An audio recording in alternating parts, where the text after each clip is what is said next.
So very good morning all. Thank you Team Vision Aid, Mr. Narasimhan and Dr. Vijaya for putting this together so that all of us can discuss the role of technology in vision rehabilitation. So before we begin the main topic, I just wanted to know how many of the people in the audience recognize the gentleman. I'm sure most of you will recognize, but any guess about this person? Does somebody recognize this gentleman? I'm sure maybe very small proportion of the audience may know him. So he's Ajay Kumar Reddy, captain of National Blind Cricket Team. So it's not the topic that who plays what, but what makes difference here is that when a disabled person achieves also, it's not, despite their achievement, it's not in the mainstream, it's not promoted similarly, it's not projected similarly, and we also conveniently ignore it. So what we will be focusing on that, what are the functional implication, what is the role or objectives of low vision rehabilitation. Some component already Vijay ma'am has covered it. So we'll be focusing on further the role of assistive devices. How does it fit into the fulfilling the objectives of low vision rehabilitation? And overview of optical electronic devices and what are the barriers. Again, some of the barriers were highlighted in the previous two presentation by Dr. Sahitya and Dr. Vijaya. So it's very important to understand this framework, which is given by World Health Organization, which we call as International Classification of Functioning, Disability and Health. So herein it is showing how a negative impact of health, a health condition, affects the functioning of individual. So whether it's a child or an adult, if they have, say, for example, a macular dystrophy somebody is having, it may have its implication at the organ level, at individual level, or at societal level. Clinicians may be focusing at the organ level only. They will be assessing what structural changes are happening at the lens, at the macular thickness level. So your all investigation will be focusing there, and the clinical measurements of visual acuity, contrast, sensitivity, visual field, how those are being impacted with your treatment and intervention. But very rarely anybody focuses on the individual and its societal impact on the person's activities, their involvement in daily life situation. And the role of low vision rehabilitation is to improve the participation, their involvement in life situations. So there may be a range of areas which person wants to get involved in and how those get impacted and how we can understand and help there in the rehabilitation. Further, it is important to know that this participation, which is our ultimate goal, may not be just influenced by the health condition or a disease or disorder. It may also be impacted by the person's own personality, their own interest, and also various external factors that may be influencing, and combine these two we call as contextual factors. We'll look into each of this.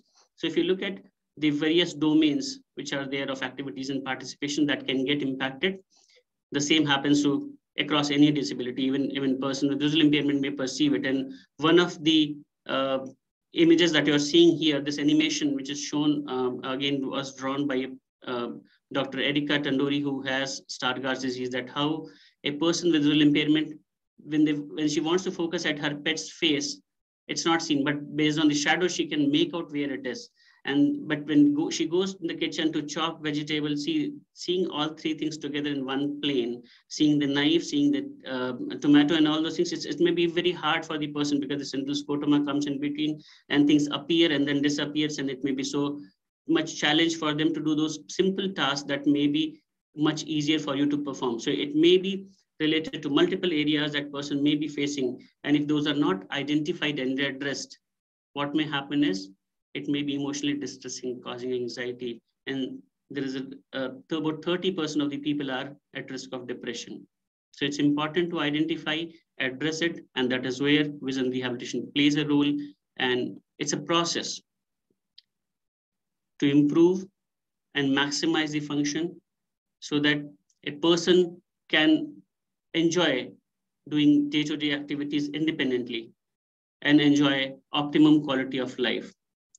So American Academy of Ophthalmology in the vision rehabilitation preferred practice pattern, they have listed very specific objectives of low vision rehabilitation.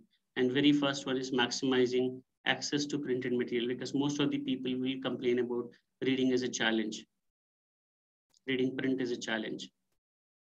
And then various other day-to-day activities, their safety may be at stake, wherein safe navigation training, skill training, all those things may be important. Similarly, if person's mobility, driving, all those are affected, think of their social participation, how it impacts person's engagement in social gathering, and how it is impacting their psychological status. So our purpose is to address all this so that overall their quality of improvement can be seen. And the other component in the contextual factors, which we saw, there's a range of external factors which may together be contributing towards the person's participation. This may be enabler or this may be barrier. And this has been again classified in WHO's ICF framework into 5 chapters. And the first chapter, which is covering the products and technology, that is what our focus is. So assistive devices fits into this products and technology. The other second area is natural environment, human-made changes to environment. Vision specific area, if you're looking at that, you can take an example of light. How does the light, natural light or artificial light, influence the person's participation? Support and relationship, support from the family members, from the class teacher, from peers, from employer, how that may impact the person's functioning in their surrounding in that area. And then there similarly their attitudes. Services, systems, policies, there are government policies which may be enabler. There may be certain things which may be working as disable barriers. So we need to identify and address also those areas or modify factors for improving the person's participation. That is the ultimate goal. When we talk about assistive technology, it's an umbrella term covering the systems and services related to delivery of assistive products and services. So how does it help? It helps by allowing the person to perform simple tasks. Like you can see in this example, a kid using a stand magnifier to read small print. Similarly, another child is being trained how to use a cane for safe navigation. If you look at the accessibility, yes, people talked about that, yes, very small proportion of people use it, okay? So there may be multiple barriers because of which that everyone who needs it doesn't have it. And it is estimated that 1 in 10 people have access to this kind of products. And if you want to classify these products, you can choose various classifications. So people can choose based on the application-based, component-based, or user-based. Application-based, say, if you're saying that all devices related to reading, you can put into one and then say that these are classified as devices for reading, devices for orientation mobility, devices for personal care, grooming, devices for home management. Similarly, component-based, if you divide, people say optical devices, non-optical devices, electronic devices. Or user-based, you can say these are targeted to patients with low vision or persons with blindness, or person with deaf blindness, person with CVI. So a specific group, if you're targeting, then based on that, you can classify. So our focus would be seeing that, okay, how optical and electronic devices help and what those are. So optical devices, as the name suggests, it incorporates lenses that produces optical magnification. You can classify them further into based on the whether it's helping for the distance task, for the intermediate task, or for the near task. For distance, you may have monocular telescopes, binocular telescopes. And the same telescope, because of the variable focuses, can work for the intermediate task also, and some may be available with the near cap. So those are called telemicroscopes. And for near, again, you have 3 different types: spectacles, magnifier, handheld magnifier, and stand magnifiers. All these 3 types of near magnification devices have convex lenses. It can be mounted in a spectacle, hand magnifier, or stand magnifier. We'll look into each of this. So this is again an example of telescope, which you're seeing here. It can be used for multiple tasks, such as copying from board, identifying street signs, shop names, watching TV. All these are distance vision related tasks or intermediate vision related tasks. So you can see a person using here it for the intermediate task. Spectacle magnifiers may be with or without basin prisms. These are meant for the near, for reading small print at shorter distances. So, and the short distance, the distance at which people read would depend on the power of those lenses. How much is the strength of those lenses? If you're giving a plus 10 diopter spectral magnifier, it will focus at 10 centimeter. If you give 5 diopter lens, it will be 20 centimeter. And that how much power of spectacle magnifier to give 5, 10, or 20 would depend on how much magnification is required. And the advantage of basin prism, where is it indicated, is only those cases wherein the binocularity is possible, eyes are straight, ortho in position, have equal vision, almost equal vision in both the eyes, at least one line difference should be okay. But if it is great difference where binocularity is not possible, this will not work. Again, these are available only in a limited range, up to 12 diopter spectacle magnifier with 14 prism diopter basin prism in front of each eye is the range. That is what you can get. Starting from 5 diopter or 4 diopter to 12 diopter is the range. So there's a limited range which is available. You can't go for very high range because then again the thickness and working distance gets compromised and binocularity may be difficult to maintain at high powered lenses. So then it can be just monocular correction, spherical lenticular design, and that again, depending on the availability, you can go maximum up to 30, 32 diopter of spectacle magnifier. People psychologically accept it well because it looks like a pair of glasses. Binocularity is possible, but shorter range and larger field of view is available. Hands are free. But if you think of shorter working distance, decreased illumination, not many people prefer it when you demonstrate these. Rather, a hand magnifier, which is commonly accepted by the people, but this may be helpful only for spot viewing. So the advantage of hand magnifiers are that these are available in a wider range, are economical compared to spectacle and stand magnifiers. It may be possible to get with illumination, without illumination, folding magnifiers like this.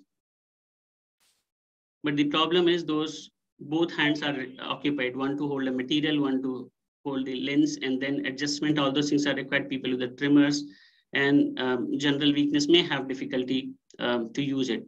And if the question is, how do you decide whether illuminated, non-illuminated? You can simply see how the illumination makes difference in person's performance of reading. So when they're reading near vision card or you're given a reading material to use them, check their near acuity and near performance with and without illumination. With illumination, it improves significantly. You can go for the illuminated magnifier. And similarly, your stand magnifiers takes care of the problem of adjustment, wherein a hand magnifier person has to learn adjustment. Herein, lens is kept at a particular distance, and that stand determines the stand height is determined by the strength of the lens. So that person doesn't need to learn that. So it's much easier for people to use it. But if you see, it may cause inconvenience because of the posture-related issues, because again, high-powered lens, like if you're 28 diopter lens, if somebody is using, or 36 diopter lens somebody is using, proportionately, the stand height will be shorter. And to get a greater field of view, lens or lens to eye distance has to be smaller. So person has to come very close to read. So to maintain posture, you may need to suggest a reading stand. Otherwise, it may be inconvenient for the person to use. Again, the other disadvantage here is that binocularity will not be possible. So if you see person is using only one eye to read through this stand magnifier. That is where now, if you think of, if you want to get binocularity, larger range of magnification, what are the possible options? So you have video magnification system that can help. And the people who are tech savvy, who are using smartphone, who are using computer, they have all those things inbuilt into it. And global positioning system, again, GPS is again, people use it for navigation. So in cell phone, computer accessibility, you have screen magnification, screen reader, and refreshable braille again was discussed in the previous talk. That is again a good, so these kind of devices can be used for people who are familiar using braille, or they can be given output using braille embosser for them to access information for preparation of their exam, for study purpose, and even for communication. So some of the people who are using computer or mobile, they may be using refreshable braille to access the information, to receive their mails, to type their mails and respond to them. Some people who are not familiar with it may prefer using audio output and giving, so therein the text to speech softwares are useful. Casual is one of these commercially available, but there are now many open source software that makes smartphone itself as your text reading machine. And that can help people read novels, do shopping, wherein those print labels can be read out by those software. These were again standalone various scanning and reading appliances that are commercially available, but gradually with the newer technology coming in smartphone, these are becoming obsolete. So not many people prefer these, but yes, some time back, these were things which were recommended to people to use scanning and reading appliances, which is called SARA. The expansion of this is scanning and reading appliance. So this is the image of that, and then it appears like a scanner. You scan the document and it reads out to you. And similarly, iPal Solo here in this diagram, again, works the same way. Here it doesn't require computer connectivity and other things. Focusing on the video magnification system, herein you have a small CCTV camera that captures the image of printed material which is kept on this platform and projects it on a screen. So you have a screen wherein you can project the reading material which is here, and you can select the level of magnification. You can select the different viewing modes. As you see here, things are projected in a positive, natural way, the way things are being drawn here. Herein, it is shown in the reverse polarity. So based on the person's preference, a person having significant glare issue, you can choose reverse polarity. And this image is of a desktop video magnifier. Here in this XY platform can be moved, and then so that person can read it and write it.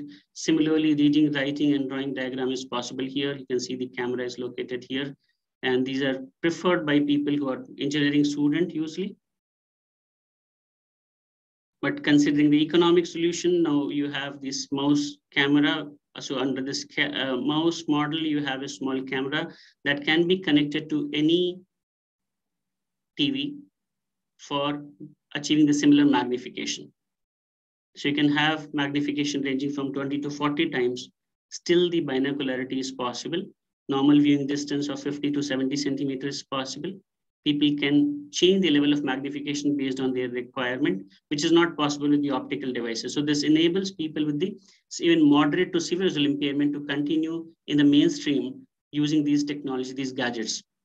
Now, people may be thinking that how this desktop and mouse model, these are nice to see, but these are not portable. You can't carry it in the school. So for college going student, you have several options, and VisionAid is helping us to get these at lower cost. And these you have in the various dimensions available, starting from 3-inch screen to 5-inch screen. You can have various viewing modes similar to your desktop video magnifier. Still enables you ranging from 4 to 32 times magnification you can get in these portable video magnification devices. Binocularity is possible, very much compact. Battery lasts for 3 to 4 hours easily, and people can use it for longer duration. There are some devices which comes with a stand, and it also enables for people to write. So say a student wants to use this for writing exams on their own rather than using a scribe. This is possible using a magnifier like this. There are other multitasking video magnifiers with OCR-based technology, which converts text to speech also, and can help if you rotate this camera to distance, it can focus things at board so people can read what teacher is writing. It can same way focus at the desk for them to read their own notes. And similarly, this is another OCR-based video magnification system, but herein, compared to this one, herein you have a monitor attached to it. Herein, it comes as a separate portable folding magnifier, which can be connected to a laptop. So student can use their laptop, and in addition to this multitasking OCR-based video magnification system, which is computer connectable, can get the magnification as well as OCR-based, which means it can convert. So if it is very lengthy document which they want to read, and if they feel fatigue, if they feel tired that no, how long I'll be focusing on this screen, they can put it on and it will convert text to speech and it can read out to them. But again, people want something as glasses. So that is where these head-mounted video magnification systems have come, like your eSight, OxSight, and your Geordie. So these are again working on the similar principle. You have a small camera here attached, which takes the images and projects it on the screen, which is very close to the patient's eye, and they can change the level of magnification. But compared to optical devices here, because all electronic stuff is there, you have the advantage, you can change the contrast. In optical devices and telescope, you can't increase the contrast levels. You can't change the polarity. You can't change the level of magnification. It's fixed either 4 times or 5 times, whatever you have calculated, you suggest that. So understanding, we have a range of solutions, optical, electronic. Now, how is the preference? So to understand that, this randomized control trial was done at LVPEI to see, and we found that yes, children prefer tablet computers was more preferred as compared to conventional low vision devices, which is telescope, your magnifiers and the things. And the reason was that here in the tablet computers, they can do multitasking, which is not possible with the low vision devices. Here in people can use it for playing games, watching videos, which only the conventional devices just help you with the reading. And use of technology enables a girl write exam on her own. This becomes a news. This is something bothersome, because why it should be news if it is mainstream and if it is right of the child, which is available since 1995, equal opportunities, protection of rights, full participation, then why this should be news? This should be the practice. And now the recent guideline enables people to carry electronic devices, use computer system for writing exams on their own. They are allowed to use assistive devices, including electronic devices, but still it's not in the practice. Not many people are aware. So so previous presenters also pointed out, it's the awareness, lack of awareness, availability, affordability, all those may be a concern, but affordability to me is not much with Vision Aid or other NGOs which are coming in and playing and making things accessible, affordable. So the attitude is something which needs to be taken care of, which needs to be addressed. If you see, there is a paper again from Priya Shivkumar from Arvind. So she looked at what are the reasons for, what are the barriers in utilization of assistive devices. So 53% people with a severe visual impairment didn't prefer it, and non-acceptance was more in younger group. Social stigma, fear of loss of job, low necessity. So these are the main reasons that were cited. And non-acceptance rate was much higher in patients with retinal stigmatism. It's a condition wherein there's advanced field loss, and it's a progressively worsening condition as compared to macular disorders, wherein only the central scotoma is there, and then people can still manage. So people with Stargardt's disease, so success rate was higher, acceptance rate was higher. And if you see similarly among the devices, electronic devices, the non-acceptance rate was much lower, telescopes much lower as compared to hand and stand magnifier. And this is again, which is a little bothersome, wherein trained ophthalmologist writing this kind of remark on somebody's medical fitness, that unfit for admission at Navodaya Vidyalaya, but fit for admission in a blind school. And this is a person, this is a student which is undergoing treatment here at LV Prasad. So they came to us saying that you said that my child can study in mainstream school using these magnifiers, but we have got this remark, and then they have rejected the application. So we had to liaise with the school authorities and write a separate recommendation letter saying that no, this is fit. So I think this is where all the organization needs to create more awareness among the professionals, so that these myths which are there, that children with low vision or children with blindness cannot be studying in the mainstream school. Technology can help them study in the mainstream school. And the other thing is, which people think about, that low vision rehabilitation means prescription of low vision devices. Only 20 to 30% of the people may need assistive devices. 80% is reassurance that use of remaining vision is not harmful. They can manage. 30%, 25% may just manage with the refractive correction and some addition. And purpose is not to improve acuity or visual field. Purpose is to enable them manage their task. So if there's no specific task, we are not just suggesting for improving the acuity and visual field. So the purpose is different. So keep the purpose in mind when you're suggesting anything. And it's not harmful. People don't get addicted. People are concerned that whether they'll get addicted. And as I said, assistive technology is important, but it alone may not solve the problem unless the government policies enable it. Everyone in the team understands it. Parents are supportive. Teachers, peers also accept it. So that's all from my end. And if there are any questions, I'll be happy to take. Thank you very much, Dr. Deepak, for a very elaborate presentation. Throws a lot of light on the various assistive devices which are available for the benefit of the visually impaired population. So we at Vision Aid are committed to provide these devices to the visually impaired community at a highly subsidized price.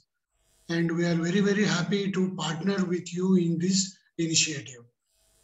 And I take this opportunity also to acknowledge the partnership with LVPEI for the research and development activity that is going on.